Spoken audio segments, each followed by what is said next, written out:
మనం ఏమన్నా తాగుబోతులమా? అయినా మా అమ్మ వచ్చి చూసినా తెలియకుండా జీవంతో లేవులు అందించేశాను కదా.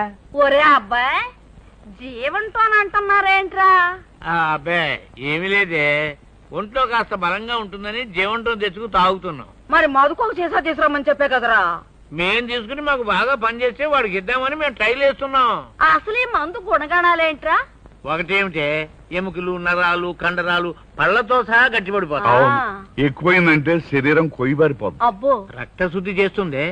అంటే రక్తం శుద్ధ ముక్కలాగా అవుతుంది. మనస్సు మాట నిదానంగా ఉంటాయి. కరెక్ట్. నోరు విప్పితే సంస్కృతం.